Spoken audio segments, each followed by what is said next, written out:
Assalamualaikum warahmatullahi wabarakatuh. Nama saya Mutia Rizky Nabila dari kelas PGMI 2B, mata kuliah Sejarah Peradaban Islam, NIM 23 12 436.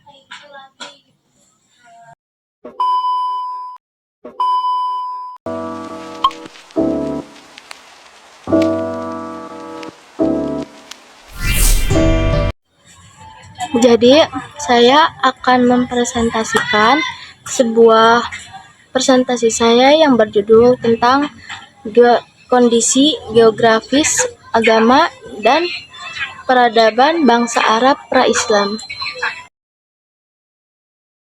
Jadi, Jazirah Arab merupakan sebuah semenanjung luas hampir mencapai 3.000 km yang terletak di barat daya Asia.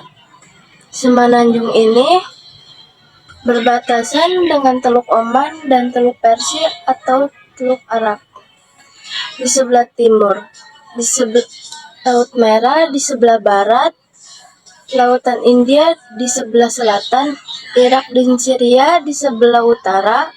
Meskipun daerah ini bisa dihitung sebagai daerah yang dikelilingi laut, namun daerahnya hampir 5/6 merupakan padang pasir atau Sahara yang tandus dan luas seakan tak terbatas serta tidak tampak ada tumbuh-tumbuhan yang rindang di kebanyakan daerah ini. Semenanjung Arab sendiri adalah sebuah semenanjung di Asia Barat Daya pada persimpangan Afrika dan Asia. Nama Jazirah Arab berasal dari bahasa Arab. Secara bahasa, kata jazirah artinya adalah pulau dan kata Arab artinya adalah tanah gurun atau tanah yang tandus.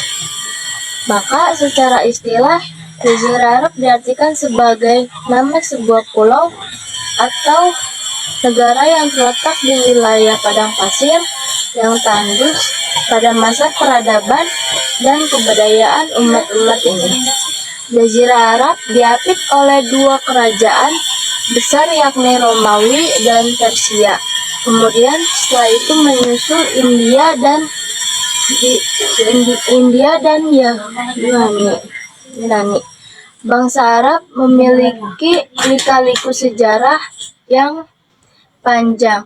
Jazirah Arab pada saat itu dihuni oleh bangsa Arab dan termasuk keras atau nampun bangsa Khosrov. Pada waktu itu sebagai bangsa Arab telah hidup menetap, sementara bagian lagi hidup sebagai Baduy yang nomaden. Informasi perihal peradaban bangsa lain tentang Arabia. Kisah dalam kitab-kitab suci agama Samawi serta syair-syair Arab klasik yang dicatat oleh para sejarawan Muslim pada masa sesudahnya. Jazirah Arab secara umum memiliki iklim yang amat panas, kering, sedikit hujan, dan sungai yang hanya terdapat di bagian selatan. Untuk itu, pada zaman dulu, penduduk Arab hidup dengan berdagang, berternak, atau bercocok tanam.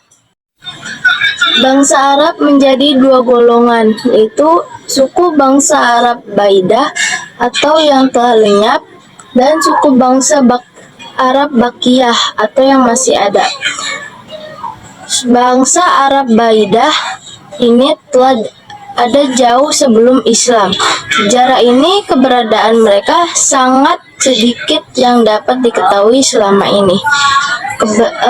Cerita tentang mereka diketahui dari kitab-kitab Samawi, terutama Al-Quran dan syair Arab jahili, seperti cerita tentang kaum Ad dan kaum Samud. Menurut suatu keterangan, semula bangsa Arab Baidah ini pindah ke semenanjung Arab di kawasan kecil. Kemudian mereka terdiri dari kabilah-kabilah, antara lain kabilah Ad, Samud, Sam, Amalekiyah, dan Jadis. Mereka inilah yang diduga keturunan asli dari bangsa Semit. Sedangkan secara politik, Jazirah Arab terdiri dari negara-negara, yaitu Arab Saudi, Kuwait, Yaman, Oman, Uni Emirat Barat, Qatar, dan Bahrain. Tidak cukup banyak pengkaji agama yang menjadikan metafora geografis sebagai idenya. Salah satu dari yang sedikit itu adalah Thomas Tweed. Teori agama yang dielaborasikan oleh Tweed memiliki relevansi ruang yang ditilik dari sisi simbolik metaforik dalam sudut pandang tempat dan menjelaskan tentang apa yang ia maksud mengenai agama. Dengan menggunakan metafora spesial Crossing and Dwelling, a Theory of Religion, cerita tentang bagaimana sebuah konteks ia teorisasikan bermula ketika Tweed mengikuti hari perayaan Bunda Amal Kasih atau Our Lady of Charity yang diselenggarakan oleh umat Katolik Kuba di Miami pada tanggal 8 September 1993. Ia adalah simbol bersama bagi ratusan orang Kuba yang telah mengubah lanskap budaya Miami setelah Fidel Castro berkuasa pada tahun 1959. Pada migran dari Kuba itu datang dengan harapan baru, sekaligus tentu saja tidak pernah membuat memori mereka terputus dengan keluarga yang ditinggalkan Tweed. Mencari teori agama yang memahami kehidupan keagamaan para imigran tradisional serta mengkaji 3 tema: gerakan, relasi, dan posisi, atau movement, relation, and position. Bagi Tweed, agama itu tidak sekedar dinamis, tapi juga relasional. Tweed mendefinisikan agama sebagai pertemuan arus budaya organik yang mengintensifkan kegembiraan dan menghadapi penderitaan dengan memanfaatkan kekuatan human atau manusia dan subhuman untuk membuat rumah dan melewati batas-batas. Pengertian ini membawa 2 jenis metafora dalam memahami apa itu agama dan apa yang dilakukannya, yakni metafora spesial atau dwelling dan crossing, serta metafora akuatik atau confusion and flow. Metafora spesial menandakan bahwa berbicara agama berarti tentang usaha mencari tempat tinggal sekaligus bergerak melintasi ruang. Metafora akuatik soal agama bukanlah tentang substansi yang direalisakan, tetapi proses yang kompleks. Selanjutnya, tentang geografis peradaban bangsa Arab pra-Islam. Agama bangsa Arab sebelum kedatangan Islam sangat beragam. Ada yang menyembah Allah, ada yang menyembah matahari, bulan, bintang, bahkan ada pula yang menyembah patung dan api. Ada pula yang beragama Nasrani dan Yahudi. Ka'bah menjadi pusat tempat mereka beribadah.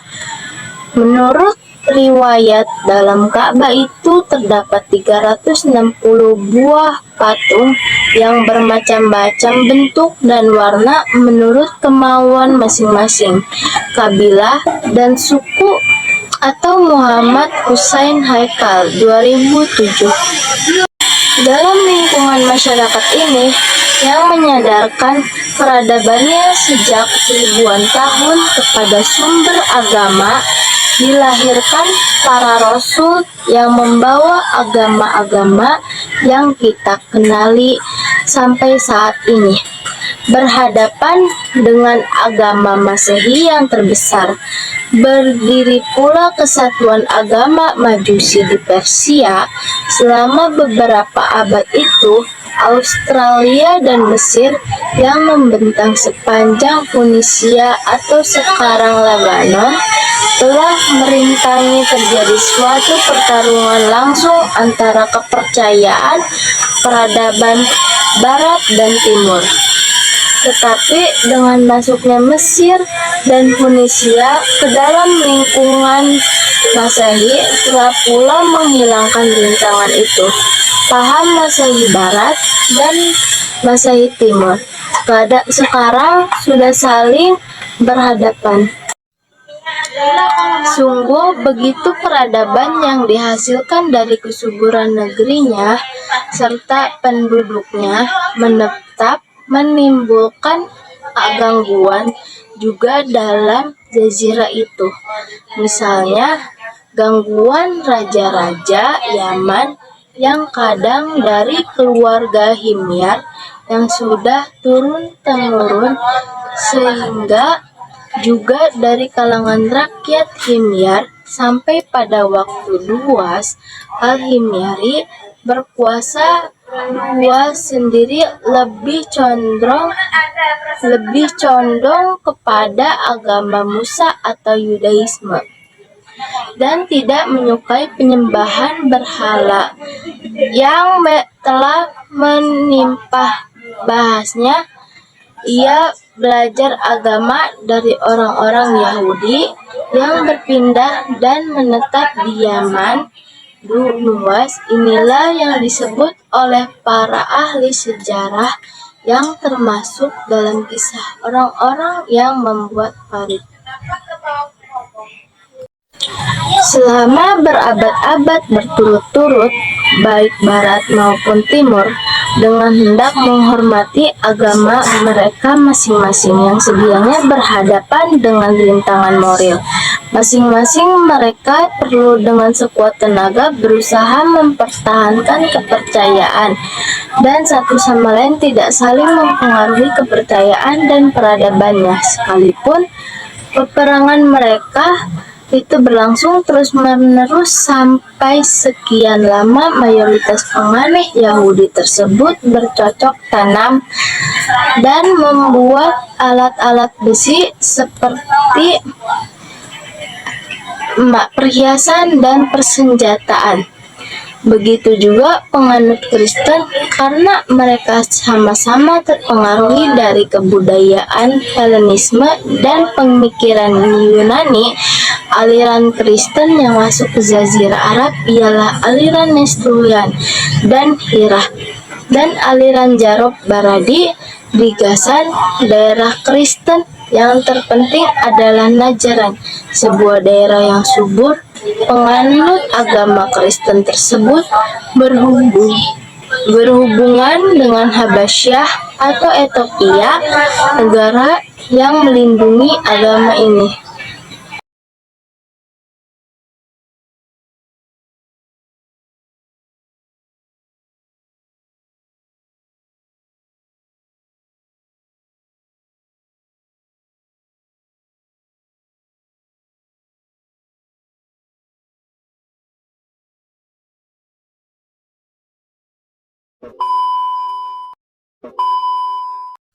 Sekian presentasi dari saya.